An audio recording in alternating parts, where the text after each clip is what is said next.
Aujourd'hui, je suis quand même très content parce que je viens de passer un palier là. J'ai l'impression d'en avoir passé un en tout cas. Parce que dans le dernier Force One, je vous avais raconté que j'avais échoué, tu sais, sur la partie plastron. Là, ça s'affiche en même temps. J'avais fait toutes les erreurs possibles qu'on peut faire en soudure, hein, clairement. C'est-à-dire que j'avais même pas nettoyé les plaques, les bords. C'est juste là, c'est ceux qui ajoutent à rien. Après, je vous raconte ça justement. Donc, j'avais même pas nettoyé les plaques. Je savais même pas souder tout court en fait. Et même, j'avais pas fait les bords comme il faut. Donc, c'était pas bord à bord. Donc, il y avait des écarts. Donc, s'il y a des écarts, la soudure elle va pas tenir, elle va être cassant. Et elle va se casser. Après, ça va pas tenir. Donc, au final, le dernier Force One, c'était vraiment le premier échec depuis que j'avais commencé à faire l'armure dans un sens. Même si au final, quand je vous montre toutes les vidéos que je vous montre, à chaque fois, il y a toujours des échecs. Donc, au final, il y a des échecs, il y a des réussites, il y en a un peu partout en fait à chaque vidéo. Il y a des choses qui sont pas bien, qui vont pas, et il y a des choses qui vont bien, qui marchent. Là, en l'occurrence, je suis content parce que voilà, là, ce que je vais vous montrer, c'est du coup le tibia avec le pied, la version carton, scotch, couture, scotch et en métal. La dernière que j'ai fait, ça a été le plus dur. Je vais vous expliquer chaque étape. Et mais déjà là, je vous montre sur Blender ce que je voulais faire. Là, en l'occurrence, je voulais faire ça en fait. C'est la version là, ça s'affiche, c'est la version théorique en fait. Comment c'est dans l'espace, comment ça se voit dans l'espace, c'est grâce à Blender, modélisation 3D. Donc là, ça s'affiche en même temps. J'ai voulu reproduire la structure interne du tibia et du pied, tout le rapport avec tous les mouvements, hein, parce que là, c'est pas comme une statue. Hein. C'est-à-dire que ça bouge, il y a tous les mouvements qu'il faut, tous les mouvements du pied possibles. Pas tous, parce que c'est juste là pour l'instant, c'est une ébauche, donc il y a pas tout non plus, mais quand même. Donc voilà, j'ai voulu reproduire ça et là, comme vous le voyez, normalement, j'ai l'impression d'avoir quand même un peu réussi. En tout cas, je vais vous montrer ce qui va pas, chaque étape. Donc du coup, j'ai pris le modèle, celui que je vous ai montré tout à l'heure. J'ai imprimé chaque pièce, une à une, comme il fallait, tout plat. J'ai tracé chaque pièce comme il fallait dans le carton pour pouvoir faire cette version-là. Après, je l'ai assemblé du coup avec du scotch. Donc ça, c'est juste carton, scotch et vis ici pour les mouvements. Donc voilà, je vous montre les mouvements. Vous voyez, il y a tous les mouvements là. C'est-à-dire que si je le mets, je sais pas si on voit bien là. Tu vois, ça rend comme ça. C'est la toute première fois que j'essayais de faire la structure interne du tibia, du pied avec le mouvement. Donc tu vois, ça descend comme ça. Il y a tout ce qu'il faut. Il n'y a pas le mouvement, il n'y a pas la rotation avec le pied, mais il y a juste le devant. C'est ce qui est déjà pas mal, tu vois. Avec toutes les pièces, même comme ça. Et l'arrière. Voilà comment ça rend. Je sais pas si on le voit bien, j'espère qu'on le voit bien. Donc j'ai créé cette première version en carton scotch. Le but de celle-là, c'était vraiment de voir la gueule que ça avait, tu vois, parce que là, sur Blender, comme je vous ai montré, il y a la forme théorique, commencer dans l'espace, mais je voulais la voir d'abord pour voir comment ça allait, même si je pouvais déjà le faire, tu vois. Donc un proto juste du scotch. Et donc au final, pour un premier prototype, ça fonctionne, tu vois, parce que le mouvement est là, toute la structure est là, il y a plein d'erreurs, hein, parce que ça reste, c'est même moins qu'un brouillon, c'est encore moins qu'un brouillon. Là, le scotch il dépasse de partout, le carton c'est pas du tout précis. Ici là, ça se casse, je sais pas si on le voit bien. En tout cas là, ça descend, ça se casse comparé aux prochaines versions. Là aussi derrière, il y a plein d'erreurs, mais malgré ça, ça fonctionne, tu vois. On a l'aspect global, on reconnaît en fait, on reconnaît que c'est le tibia avec le pied. Et donc après cette version en carton, je suis passé à une version, j'essayais de faire un peu mieux pour mieux voir les mouvements et tout, donc je suis passé à celle-là. C'est une version carton avec du scotch et aussi des vis pour le mouvement. C'est tout pareil. Par contre, là, je vous montre aussi les mouvements. Il y a tous les mouvements évidemment. Et du coup, tout fonctionne de la même manière. J'ai seulement fait quelques modifs. Forcément, c'est une version un peu au-dessus en soi et un peu mieux fait, un peu plus propre. Vous voyez comment ça marche. Tout le tour. Et là, j'ai pas mis d'arrière. J'avais fait l'arrière, je l'ai mis juste là. C'est juste ça. J'aurais plus ensuite qu'à le coller comme ça, enfin qu'à le coudre ensuite. Mais finalement, je l'ai pas fait parce que déjà c'est galère. Puis au final, j'avais un meilleur accès pour l'arrière et j'avais pas forcément besoin. C'est pour ça que ça se met dans le métal. Après, je vous montre aussi pourquoi il y a pas d'arrière. Et du coup, je l'ai pas mis au final. Mais donc celle-là, c'est quand même une version un peu meilleure. Parce que voilà, c'est plus propre, il n'y a pas de scotch qui dépasse, c'est uniquement de la couture. Pareil, les mouvements ils fonctionnent. C'est un peu plus précis ici. Par contre l'arrière, j'avoue que pour la première fois, la première version à l'arrière ici est un poil mieux que la deuxième version à l'arrière. Le devant par contre il est bien mieux que là vous voyez.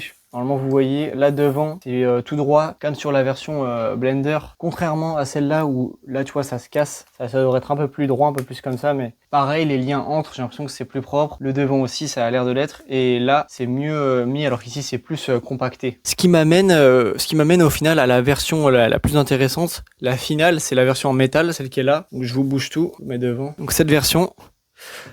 faut savoir que la dernière fois que j'avais soudé, comme je vous l'avais dit, c'était dans le dernier First One où j'avais échoué. Du coup, avec ce qu'il y a derrière, là, je les ai gardés au final. Tous les trucs de soudure, j'avais échoué. Donc du coup, il y avait quand même une appréhension parce que vu que je sais mieux souder qu'avant, c'est sûr, mais quand même, j'avais pas envie de me retrouver sur le même résultat et qu'au final rien ne fonctionne et que du coup ce soit un autre échec. Malgré tout, il fallait. Du coup, j'ai commencé à le faire. J'ai essayé de découper le métal du mieux que je pouvais parce que moi, j'ai qu'une meuleuse à angle. Pour être encore plus précis, il faudrait une machine de découpe laser, les choses comme ça, mais ça, je les ai pas évidemment. Donc je peux faire qu'à la main. J'ai découpé du mieux que je pouvais. Je les ai polis ensuite. Puis après, j'ai essayé de les souder. Donc j'ai fait du mieux que je pouvais, mais quand même, j'ai pas fait comme la dernière fois. Je vous ai dit, j'ai poli et j'ai coupé les plaques, mais quand fallait les fixer, je les ai modifiés en temps réel.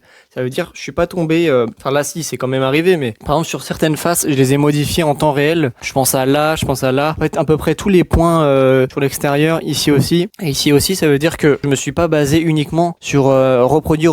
J'ai modifié en temps réel pour pouvoir faire en sorte que ça fonctionne, tu vois, que ça se soude au bon moment, que les bords soient bien proches. Avant de vous dire ce qui marche pas, je peux déjà dire ce qui fonctionne parce que là je pense que ça se voit. Déjà la première chose c'est que franchement ça fonctionne, tu vois. On le reconnaît en fait. On reconnaît que c'est la structure interne. Je vous montre la version sur Blender et voilà la version en métal. Sachant que là si je la refaisais encore, je sais que je ferais encore mieux parce qu'évidemment là c'était la première fois que je le faisais. Hein. Donc on la reconnaît. Il y a tous les mouvements aussi. Je vous les remonte aussi. Je suis obligé de refixer le micro à chaque fois. Là il y a tous les mouvements et comme il faut, tu vois, ça descend. Bam bam.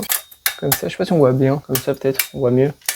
Il y a tous les mouvements, comme ça descend, ça remonte, et donc ça fonctionne, et c'est même pas cassant, ça tient, on reconnaît l'aspect global. Puis en plus, il y a aussi, donc ça fonctionne, et ce qui est bien aussi, c'est que c'était la première fois que je soude, pas que je soude, mais je veux dire que je soude sur des aussi petites pièces, parce que quand même, là j'avais raté, mais c'était sur des grosses pièces, et puis j'avais fait toutes les erreurs, comme je vous avais dit. Là c'était différent, j'ai modifié en temps réel, et c'était sur des petites pièces, donc les petites pièces c'est encore plus technique. Tu peux facilement faire des percées, là j'ai fait plusieurs percées, hein. Ici j'en ai fait, il y a où aussi, là, ici aussi j'en avais fait, là aussi, il y a encore plein de percées, parce que j'ai pas encore tout à fait la technique, mais au final, ça reste mieux que la dernière version que j'avais fait. Et puis évidemment, là du coup, pareil que pour la version en couture, hein, j'ai pas fait. Attendez, je vous la mets là. Je vous la décale là pour que vous voyez aussi. Donc pareil pour la version en couture, j'avais pas mis l'arrière. Là, j'ai pas mis l'arrière aussi parce que ça aurait compliqué les choses. Et puis même, en fait, je les avais déjà fait. J'avais mis les pièces en métal, je les avais fait, je les avais soudées, je les avais découpées, je les avais soudées. Il y avait plus qu'à le fixer et la souder et faire un lien entre. Mais au final, si je l'avais fait, ça m'aurait rajouté encore une semaine et je voulais la sortir la vidéo maintenant. Donc et puis même j'avais un meilleur accès à l'arrière, donc c'est mieux de le retirer au final. Mais à l'avenir, il faudra le mettre évidemment. Donc, voilà, ça fonctionne, tu vois. Et même si c'est pas très utile de le dire pour l'instant, c'est quand même même si la soudure est un peu moyenne, il y a des percées, c'est pas forcément bord à bord ici parce que je vous l'expliquerai ensuite pourquoi, mais il y a quand même plein de défauts, il y a 1000 défauts. Bah malgré ces défauts, quand même ça reste du solide, tu vois. Je peux le bouger facilement, je sais que ça va pas casser, tu vois. Donc ça c'est quand même solide. Ça c'est une bonne chose évidemment. C'est ce qu'on attend logique d'un squelette interne du tibia et du pied. Et quand même là il y a le point négatif énorme, c'est que là vous le voyez, c'est que pour les formes arrondies, mais en même temps ça je peux pas y faire grand chose dans un sens, c'est que les formes arrondies, là j'ai échoué pour le coup, ça veut dire que j'ai été mal découpé alors que j'ai fait le mieux que je pouvais en plus. Par exemple là quand ça s'arrondit en fait avec la meuleuse c'est dur là avec une meuleuse qui coupe tout droit c'est beaucoup plus dur du coup de devoir faire une forme arrondie, donc forcément il y avait des écarts, malgré tout j'ai juste pu souder là et ici c'était trop écarté après vous voyez, donc j'ai pas pu souder le reste, pareil à l'arrière et pareil sur d'autres choses aussi. Pareil aussi sur le devant, il y avait là si je vous le montre, je pense que vous le voyez. Là aussi c'est un des trucs que j'ai le plus raté. Trop de soudure. J'ai fait des percées ici aussi. Et voilà vraiment c'est ça en fait, trop de soudure. C'est-à-dire que j'aurais pu en mettre beaucoup moins et puis j'ai mal géré en fait. Alors pourtant je pensais vraiment que ça allait être l'une des parties les plus simples. Évidemment là à peu près ça fonctionne sur du carton, mais dès qu'on passe au métal là il y a plus le droit à l'erreur. Faut que ce soit précis. Et puis surtout si tu rates une pièce tu dois la recommencer ensuite, donc ça te fait perdre du temps encore plus.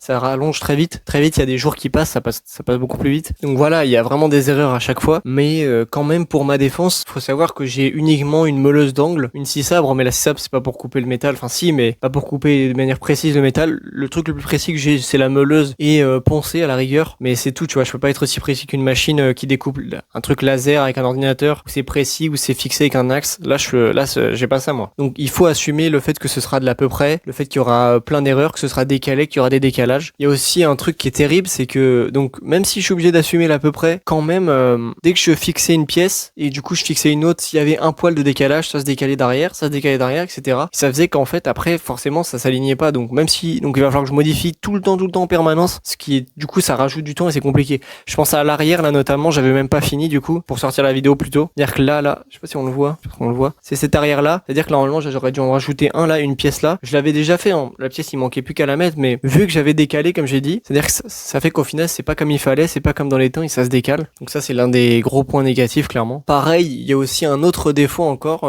c'est que par exemple devant là, tu vois, ça, je sais pas si on le voit, je crois qu'on voit que ça part un peu comme ça. Ça encore à la rigueur je pourrais le remettre encore. Il suffirait que je prenne l'étau, je le coince avec la pince, je le ramène vers là. Mais voilà, faut assumer les erreurs maintenant. C'est comme ça. J'aurais dû le ramener normalement. Puis aussi, il y a aussi un lien là qui devrait être fait. Mais la pièce, j'ai pas pu la fixer. C'était difficile à souder. Donc j'ai préféré ne pas la mettre. En tout cas, voilà l'évolution. Du coup, voilà comment ça rend. On peut voir chaque version. Attendez, je vous les mets dans l'ordre les versions. Parce que là, je vous montre en même temps.